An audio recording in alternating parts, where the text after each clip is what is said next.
हवाओं से कह दो कि अपनी हद में रहे, हवाओं से कह दो कि अपनी हद में रहे, क्योंकि हम अपने पैरों से नहीं हौसलों से उड़ान भरते हैं। नमस्कार दोस्तों, स्वागत है आप सभी का आपके अपने YouTube channel super concept classes में। और आज की इस वीडियो में आप लोगों को क्लास 12 का हिंदी इलेक्टिव पढ़ाने वाला हूं। और देखिए, हमारा हिंदी इलेक्टिव में जो पहला चैप्टर है जिसका नाम है देवसेना का गीत, और ये जो चैप्टर है, इस चैप्टर में जितने भी इंपॉर्टेंट MCQ क्वेश्चंस है, हर एक क्वेश्चंस को यहाँ पर मैं आपको कराने वाला हूँ। बस आप लोग इस वीडियो को देख लीजिए, इससे बाहर आप लोगों का कुछ भी नहीं जाने वाला है। और भाई एक एक करके बहुत सारा वीडियो आपको मिलने वाला है, इसलिए अगर आप लोग हमारे चैनल पर पहली बार आए हैं तो चैनल को सब्सक्राइब कर लीजिए, साथ ही साथ बेल के आइकन को प्रेस कर लीजिए। और डिस्क्रिप्शन बॉक्स में आप लोगों को हमारे व्हाट्सएप चैनल का लिंक, इंस्टाग्राम का लिंक, टेलीग्राम का लिंक मिल जाएगा। आप लोग हर एक जगह पर जुड़ जाइए। तो चलिए स्टार्ट करते हैं और एक एक करके हर एक चीज़ को देखेंगे। देखिए, यहाँ पर हम लोग दो चीज़ को पढ़ेंगे। एक तो हम लोग इसमें पढ़ेंगे देवसेना का गीत, और एक हम लोग पढ़ेंगे कर्नेलिया का गीत। तो आज का जो हमारा वीडियो है, इसमें केवल और केवल हम लोग देवसेना का गीत को देखेंगे, और एक वीडियो आएगा जिसमें हम लोग कर्नेलिया का गीत जो होगा, उस चैप्टर में जितने भी इंपॉर्टेंट क्वेश्चंस होंगे उसको हम लोग अगले वीडियो में देखेंगे। यानी कि कर्नेलिया वाला को हम लोग अगले वीडियो में देखेंगे, और अभी हम लोग बात करेंगे केवल और केवल देवसेना वाला। ठीक है, तो देखो, ये जो हमारा दोनों चैप्टर है, चाहे देवसेना का गीत हो या फिर कर्नेलिया का गीत हो, इसके लेखक का नाम है जयशंकर प्रसाद। ठीक है, इसके लेखक का नाम क्या है भाई? जयशंकर प्रसाद। आगे आपको ट्रिक मिलेगा कि किस प्रकार से आप लोग कवि या फिर लेखक का नाम किस प्रकार से आप याद रखेंगे, चाहे आपका हिंदी में हो चाहे आपका इंग्लिश में हो। आप लोगों को टेंशन नहीं लेना भाई, हमारा ट्रिक लाजवाब होता है, प्यार वाला होता है, टेंशन मत लीजिए, हर एक चीज क्लियर होगा। ठीक है, तो देखो, ये जो चैप्टर है देवसेना का गीत, इसके कवि का नाम क्या है? जयशंकर प्रसाद। जयशंकर प्रसाद का जो जन्म है 1889 को हुआ है, 1889 को हुआ है, और इनका मृत्यु 1937 को हुआ है। मृत्यु 1937, देख लो, जन्म हुआ है 1889 और मृत्यु हुआ है 1937। वेरी इंपॉर्टेंट है भाई, इसको एकदम नोट कर लो, कॉपी में, खोपड़ी में, दिल में, हर एक जगह पे। अब देखो, ये जो देवसेना का गीत, ये जो आप पढ़ रहे हो, ठीक है, इसको कहाँ से लिया गया है? तो इसको लिया गया है स्कंदगुप्त नाटक से। कहाँ से लिया गया है? स्कंदगुप्त नाटक से लिया गया है। ध्यान से सुनो, इसको लिया गया है स्कंदगुप्त नाटक से। जो कर्नेलिया का गीत है, इसको कहां से लिया गया है? तो इसको लिया गया है चंद्रगुप्त नाटक से। देखो कितना अच्छा क्वेश्चन यहां से आपका बनेगा। देवसेना का गीत लिया गया है स्कंदगुप्त नाटक से, और कर्नेलिया का गीत लिया गया है चंद्रगुप्त नाटक से। बात क्लियर? आगे चले, अब आते हैं क्वेश्चंस में, और एक एक करके देखते हैं हर एक क्वेश्चन को। देखो, पहला क्वेश्चन क्या है भाई? पहला क्वेश्चन है कि जयशंकर प्रसाद का जन्म कब हुआ था? तो जयशंकर प्रसाद का जो जन्म है कब हुआ है? 1889, 1889 को। ऑप्शन नंबर 3 इसका बिल्कुल सही आंसर हो जाएगा। आगे चलो, आगे देखो, अगला क्वेश्चन, ये तो अभी मैंने आपको बता दिया। ठीक है, इसके बाद आगे चलते हैं, अगला क्वेश्चन देख लेते हैं। क्वेश्चन नंबर 2 क्या है कि जयशंकर प्रसाद का जन्म कहाँ हुआ था? तो जयशंकर प्रसाद का जो जन्म हुआ है भाई, काशी में हुआ है। कहाँ? काशी, जो कि वाराणसी में है। ठीक है, वाराणसी काशी, ये हो जाएगा इसका आंसर। आगे देखो, अगला क्वेश्चन नंबर 3 देखो क्या है। क्वेश्चन नंबर 3 है कि जयशंकर प्रसाद ने कुल कितने नाटक लिखे? देखो भाई, ऐसे तो बहुत सारे नाटक लिखे हैं, अभी मैं आपको एक करके हर एक चीज को बताऊंगा, लेकिन यहां पर अगर ऑप्शन के अकॉर्डिंग देखेंगे तो इसका सही उत्तर हो जाएगा 8। यहां पर 8 हो जाएगा। अब इसका फंडा क्या है? इसके फंडे को अभी मैं आपको समझाता हूं।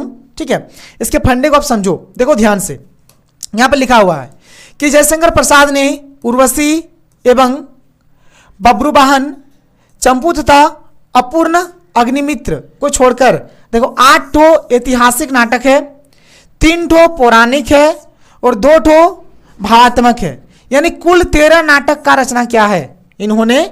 टोटल 13 नाटकों का रचना किया है। और यहाँ पर ऐतिहासिक वाला क्या ठो है? ऐतिहासिक वाला 8 ठो है। तो यहाँ पर देखो, ऑप्शन में कहीं पर भी 13 वगैरह नहीं दिख रहा है भाई, 8 दिख रहा है। 8 मारो, क्योंकि 8 ठो ऐतिहासिक नाटक है उनका। 8 ठो क्या है? ऐतिहासिक नाटक है। 8 क्या है? ऐतिहासिक नाटक। तो इसके बारे में जो डिटेल था मैंने आपको बताया, इस चीज को आप यहाँ पर देखो और समझो। इसके बाद आगे देखो, अगला क्वेश्चन है कि जयशंकर प्रसाद द्वारा रचित अंतिम नाटक कौन सा है? अंतिम नाटक, लास्ट वाला नाटक कौन सा है? तो ध्रुव स्वामिनी। ठीक है, ऑप्शन नंबर 3 हो जाएगा। ध्रुव स्वामिनी इनका अंतिम नाटक है। ध्रुव स्वामिनी जो है, ये इनके जीवन का अंतिम नाटक है। इसके बाद आगे देखो, आगे देखो क्वेश्चन नंबर 5 क्या है। क्वेश्चन नंबर 5, देवसेना का गीत जयशंकर प्रसाद के किस नाटक से लिया गया है? अभी मैंने बताया भाई आपको स्कंदगुप्त नाटक से लिया गया है। स्कंदगुप्त नाटक से लिया गया है। ध्यान से सुनो, देवसेना का जो गीत है, देवसेना का गीत कहां से लिया गया है? तो स्कंदगुप्त नाटक से लिया गया है। और जो कार्नेलिया का गीत जो है, ठीक है, कार्नेलिया का गीत जो हम लोग अगले वीडियो में पढ़ेंगे, कार्नेलिया का गीत, इसको किससे लिया गया है? इसको लिया गया है भाई चंद्रगुप्त नाटक से। और जो देवसेना का गीत है इसको लिया गया है स्कंदगुप्त नाटक से। बात क्लियर? आगे देखो, इसके बाद जो अगला प्रश्न है, अच्छा प्रश्न है, क्या है कि देवसेना मालवा की किस राजा की बहन है? तो बंधु बर्मा। देवसेना जो है वो मालवा के बंधु बर्मा के बहन है। बंधु बर्मा की बहन। बात क्लियर? आगे देखो क्वेश्चन नंबर 7 क्या है कि देवसेना को किसकी चाह थी? एक्चुअल में भाई देवसेना जो है ना बहुत एकदम ट्रू वाला लव करते थे, प्यार करते थे। किनसे करते थे?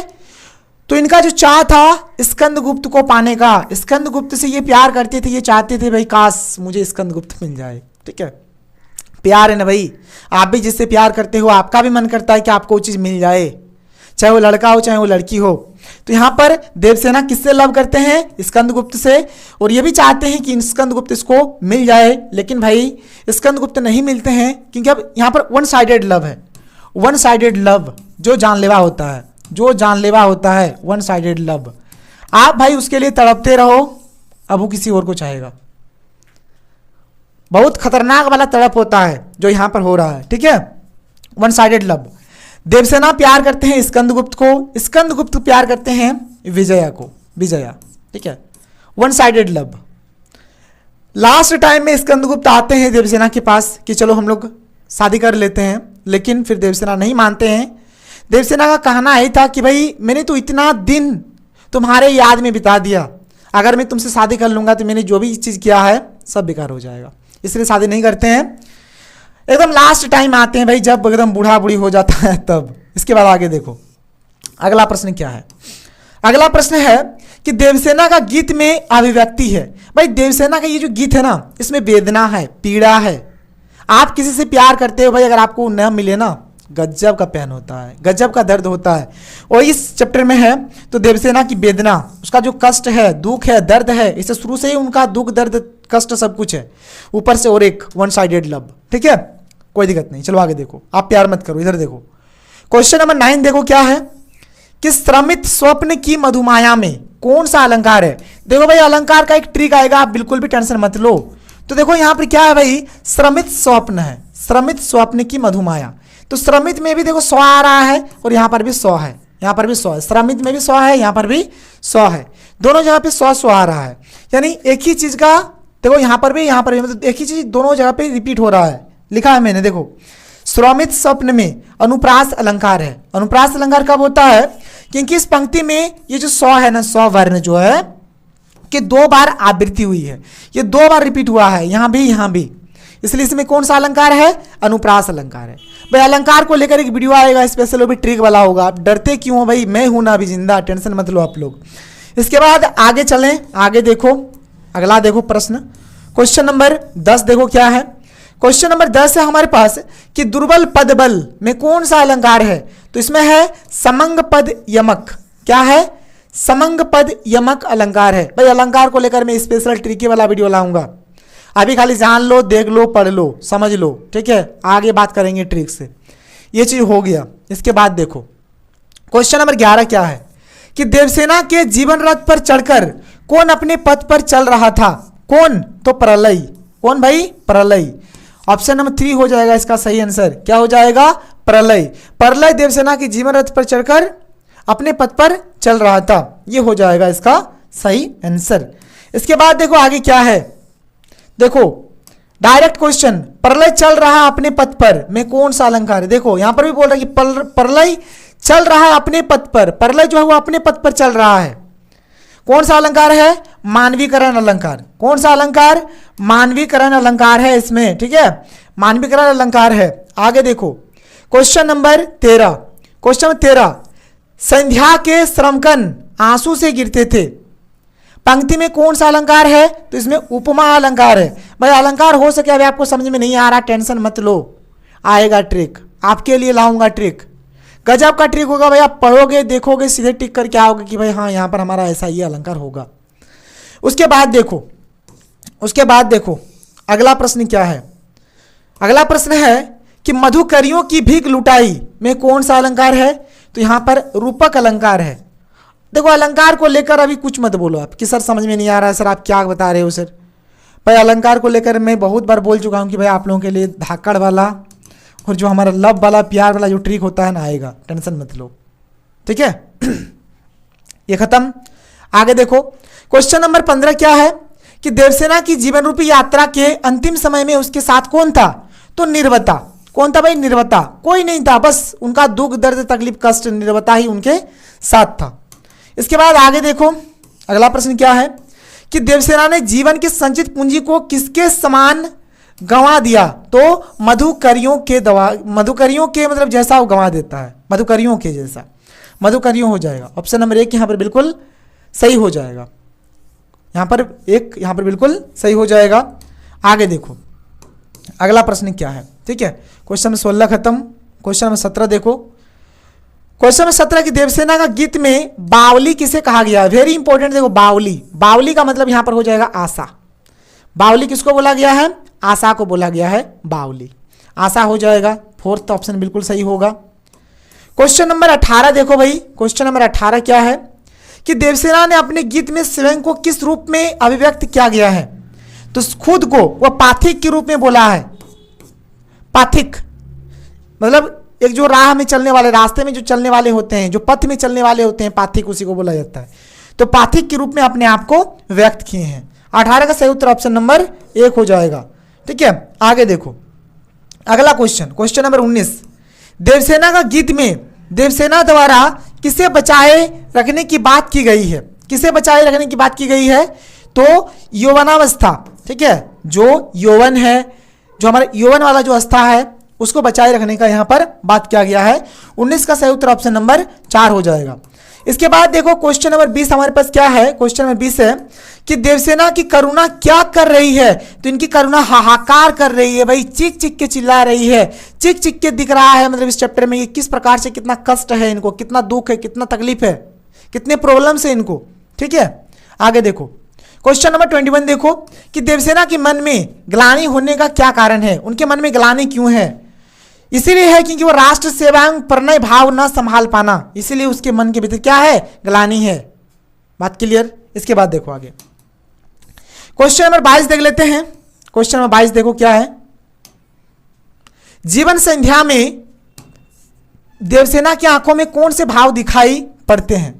संध्या के समय, संध्या बेला, इवनिंग टाइम, इवनिंग के समय में या फिर संध्या के समय में देवसेना के मतलब मन में या फिर देवसेना में कैसा मतलब उनका मतलब मूड रहता है, कैसे वो दिखाई पड़ते हैं? तो भाई पीड़ित, बहुत सैडनेस, बहुत सैड है, बहुत उदास है। क्यों उदास है भाई? क्योंकि उनको उनका प्यार नहीं मिला, वन साइडेड लव था जो उनको मिल नहीं पाया, इसीलिए वे दुखी है। आगे देखो क्वेश्चन नंबर 23। देवसेना ने स्कंदगुप्त के प्रणय निवेदन को किस कारण ठुकरा दिया? किस कारण? तो भ्रम के कारण ठुकरा दिया, भ्रम के कारण ठुकरा दिया। बाद में जब आते हैं स्कंदगुप्त की चलो हम लोग कर लेते हैं शादी, करते हैं आप दोनों साथ में प्यार, लेकिन नहीं मानते भाई, ठुकरा देते हैं। क्यों? भ्रम के कारण, भ्रम के कारण। आगे देखो अगला क्या है। अगला है हमारा कि निम्न में से किसने देवसेना के जीवन में विहाग की तान उठाई थी? किसने? स्कंदगुप्त ने। इन्होंने ही भाई प्यार को एक्सेप्ट नहीं करा, इनके लव को एक्सेप्ट नहीं करा। आगे देखो क्वेश्चन नंबर 25 क्या है। श्रमित स्वप्न की मधुमाया में, पंक्ति में स्वप्न से क्या आशय है? ये जो लाइन है इसमें स्वप्न का मतलब क्या है?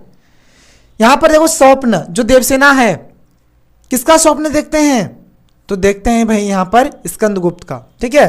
तो यहां पर स्वप्न का मतलब है स्कंदगुप्त की मधुर स्मृतियां, जो भी स्वीट मेमोरीज है। भाई हम लोग जैसे किसी से भी अगर प्यार करेंगे तो जाहिर सी बात है भाई, जब वो हमारे पास नहीं रहेंगे तो हम लोग उसके स्वीट मेमोरीज को या फिर बिताए हुए पलों को याद करते हैं। बस वही चीज़ यहाँ पर ये याद कर रहे हैं। क्वेश्चन नंबर 26 देखो कि उससे हारी होड़ लगाई, पंक्ति में किससे हारने की बात की गई है? तो यहां पर विपरीत परिस्थितियों से, किससे हारने की बात है यहां पर? तो विपरीत परिस्थितियों से, क्योंकि देवसेना के लाइफ में शुरू से ही प्रॉब्लम्स है, स्टार्टिंग से ही उनके लाइफ में प्रॉब्लम्स है, और बाद में भाई स्कंदगुप्त भी उनके प्यार को, इनके लव को एक्सेप्ट नहीं करते हैं। ये बात हो गया। आगे देखो क्वेश्चन नंबर 27 क्या है कि देवसेना किस धरोहर को लौटाने की बात कहती है? तो स्कंदगुप्त का प्रेम लौटाने का बात करता है और राष्ट्र के प्रति जो भी उनका सेवा भाव था उसको। तो 27 का सही उत्तर ऑप्शन नंबर 3 हो जाएगा। 1 और 2 दोनों, मतलब ऑप्शन 1 भी सही होगा और ऑप्शन 2 भी यहां पर हमारा सही हो जाएगा। आगे देखो अगला प्रश्न क्या है कि देवसेना कौन थी? देखो देवसेना कौन थी? तो इसका सही उत्तर हो जाएगा मालवा के राजा बंधु वर्मा की बहन। ठीक है, मालवा के राजा बंधु वर्मा की बहन कौन है? तो देवसेना है। बात क्लियर है। क्वेश्चन नंबर 29 देखो, देवसेना को किससे प्रेम था? अभी बताया भाई, स्कंदगुप्त से। किससे प्रेम है? स्कंदगुप्त से इनको प्रेम है। क्वेश्चन नंबर 30 देखो, देवसेना को जीवन की संध्या बेला में क्या मिला? सिर्फ और सिर्फ कष्ट, दुख, दर्द, वेदना। वेदना मिलता है, वेदना, कष्ट मिलता है। ऑप्शन नंबर कौन इसका सही होगा? आगे देखो, दिख रहा है ना? नहीं दिख रहा, 1 मिनट रुक जाओ। हाँ, क्वेश्चन नंबर 31 क्या है कि देवसेना आश्रम में किसके साथ रहती थी? तो पर्णदत्त के साथ रहते थे, जो कि एक वृद्ध थे, बूढ़े थे। पर्णदत्त के साथ ये रहते थे। आगे देखो, देवसेना ने अपने यौवन के क्रियाकलापों को किस श्रेणी में रखा है? किस श्रेणी में? तो भ्रमवश किए गए कर्मों की श्रेणी में। वे बोलते हैं कि मैंने भ्रमवश क्या क्या है? प्यार करा है। किससे? स्कंदगुप्त से। तो ये चीज यहां पर हो जाएगा, भ्रमवश किए गए कर्मों की श्रेणी में। ठीक है, यानी ऑप्शन नंबर कौन इसका सही आंसर होगा। क्वेश्चन नंबर 32 हो गया। ठीक है, आगे देखो क्वेश्चन नंबर 33, मधुकारियों की भीख लुटाई पंक्ति में मधुकारियों का क्या आशय है? यहां पर मधुकारियों का मतलब क्या है? यहां पर मधुकारी मतलब होता है स्कंदगुप्त को पाने की चाह और प्रेम, जो मिलने वाला है ही नहीं, जो मिलने वाला है ही नहीं, वन साइडेड लव। स्कंदगुप्त किसी और से प्यार करते हैं। ठीक है, तो यहां पर हो जाएगा स्कंदगुप्त को पाने की चाह और प्रेम, जो स्कंदगुप्त को पाने का जो चाहत है, जो लव है। ठीक है, यहां पर ये हो जाएगा इसका आंसर। आगे देखो क्वेश्चन नंबर 34 क्या है? क्वेश्चन नंबर 34, देवसेना का गीत कविता में देवसेना की वेदना का मूल कारण क्या है? देवसेना इसमें जो रो रहे हैं भाई, उनका जो कष्ट है, दुख है, दर्द है, क्या है उसका मेन कारण? तो भाई वो स्कंदगुप्त से प्यार करते थे, लेकिन स्कंदगुप्त देवसेना से प्यार नहीं करती थी। वन साइडेड लव, जानलेवा है भाई, मत करो किसी से वन साइडेड लव। ठीक है, स्कंदगुप्त द्वारा देवसेना का त्याग कर देना। ठीक है, वन साइडेड लव, जानलेवा है। ठीक है, बस यही है इनके दुखी रहने का कारण। आप एक देखना, जो एक सिंगल बंदा है भाई, वो बहुत हंसता हुआ, बहुत ही अच्छा माइंड में रहता है, लेकिन जो रिलेशनशिप में होता है ना भाई, देखो रिलेशनशिप में जो भी रहता है बंदा, ठीक है, अगर मैं रियलिटी बोलूं तो करीबन 99% मतलब होगा ही, झगड़ा होगा ही, झगड़ा होना तय है। झगड़ा हुआ, मूड खराब, लड़का का भी लड़की का भी, किसी को कोई किसी से मतलब नहीं, ना पढ़ाई से मतलब, ना खाना पीना, घर परिवार, किसी से कुछ भी मतलब नहीं, और ये होता है। और यहाँ पर तो भाई वन साइडेड लव है। कितना तकलीफ हुआ होगा यहाँ पर, देखो देवसेना को, बस वही चीज़ यहाँ पर बोला गया है। 34 हो गया। आगे देखो क्वेश्चन 35, मेरी यात्रा पर लेती थी निर्वता अनंत अंगड़ाई, पंक्ति में कौन सा भाव व्यक्त हुआ है? तो इसमें शांति का, अंगड़ाई हम लोग ऐसे अगर अंगड़ाई जो भी है लेते हैं ना अंगड़ाई, तो इससे हम लोग शांति महसूस करते हैं। ठीक है, तो बस वही हुआ शांति का। ठीक है, आगे देखो क्वेश्चन नंबर 36 देख लो। क्वेश्चन नंबर 36 क्या है कि देवसेना का गीत और कार्नेलिया का गीत रचना की कवि कौन है? अभी मैंने शुरू में ही बोला है, जयशंकर प्रसाद, जयशंकर प्रसाद। ठीक है, आगे देखो क्वेश्चन नंबर 37 दिख रहा है ना, आंसू से गिरते थे प्रतीक्षण, पंक्ति में कौन सा अलंकार है? तो भाई इसमें उपमा अलंकार है, नोट कर लो। क्वेश्चन नंबर 38 देख लेते हैं क्या है कि कवि ने आशा को बावली क्यों कहा है? देखो यहां पर बावली किसे बोला गया है? आशा को। क्वेश्चन में बोल रहे कवि आशा को बावली क्यों बोलते हैं? तो देखो इसका आंसर, बिना सोचे समझे कुछ भी प्राप्त करने की इच्छा के कारण यहां पर आशा को बावली। यहां पर एक बिना सोचे समझे मतलब देवसेना स्कंदगुप्त से प्यार कर लेते हैं, जो उनको मिल नहीं पाता भाई, और पूरा जीवन उनका वेदना से ही बीत जाता है। ये हो जाएगा। आगे देखो 39, क्वेश्चन नंबर 39 क्या है? देवसेना ने किससे हारी होड़ लगाई? तो प्रलय से। किससे? प्रलय से। ऑप्शन नंबर क यहां पर इसका सही उत्तर होगा। क्वेश्चन नंबर 40 देखो क्या है कि देवसेना ने थाथी किसे कहा है? तो थाथी यहां पर कहा गया है प्रेम को। किसको? प्रेम को। थाथी किसको बोला गया है? प्रेम को बोला गया है। क्वेश्चन नंबर 41 देखो क्या है कि देवसेना की जीवन की संध्या वेला में विहाग की तान किसने सुनाई? तो परमात्मा ने सुनाई। किसने? परमात्मा ने सुनाई। किसने सुनाई? परमात्मा ने सुनाई। परमात्मा हो जाएगा इसका आंसर। इसके बाद आगे देखो, आगे देखो क्वेश्चन नंबर 42, मेरी यात्रा पर लेती थी निर्वता अनंत अंगड़ाई पंक्ति का अर्थ है। इसका हो जाएगा कि देवसेना एकाकी जीवन जीती है, मतलब ये अकेले अकेले लाइफ को जी रहे हैं भाई, उनका कोई आगे पीछे कोई नहीं, जिससे प्यार करते थे वो भी नहीं मिला, बचपन में ही घर परिवार उनका छूट गया, तो ये चीज हो गया। क्वेश्चन नंबर 43 देख लो। क्वेश्चन नंबर 43 क्या है? देवसेना अपने जीवन के अंतिम मोड़ पर प्रणदत्त के साथ क्या क्या करती थी? क्या करती थी? तो गाना गाकर भीख मांगती थी। देखो गाना गा गाकर वो क्या करते थे? भीख मांगते थे। गाना गाकर भीख मांगते थे, ये हो जाएगा इसका आंसर। क्वेश्चन नंबर 44 क्या है कि स्कंदगुप्त किस कन्या का स्वप्न देखते थे? मतलब स्कंदगुप्त किससे प्रेम करते थे? तो विजया से। ऑप्शन नंबर ख इसका होगा सही, विजया इसका बिल्कुल राइट आंसर हो जाएगा। चलिए 44 हो गया। 45 देख लो आप लोग। 45 क्या है कि जीवन रथ में कौन सा अलंकार है? ठीक है, तो इसमें भाई हमारा रूपक अलंकार है। जीवन रथ में हमारा रूपक अलंकार है। आगे देख लो क्वेश्चन नंबर 46 क्या है? देवसेना का गीत में किस भाव की प्रधानता है? तो इसमें वेदना के भाव की प्रधानता है। वेदना हो जाएगा इसका हमारा राइट आंसर। तो भाई देखो यहाँ पर मैंने इस चैप्टर में जितने भी इंपॉर्टेंट क्वेश्चंस था मैंने आपको कराया। तो देवसेना का गीत हमारा यहाँ पर खत्म हो जाता है। अगला चैप्टर हम लोग शुरू करेंगे कार्नेलिया का गीत। आप लोग बस रेडी हो जाओ, जितना भी मैंने करा दिया इसको हर चीज को कर लो। तो चलिए मिलते हैं अगले वीडियो में। Thank you. जय हिंद।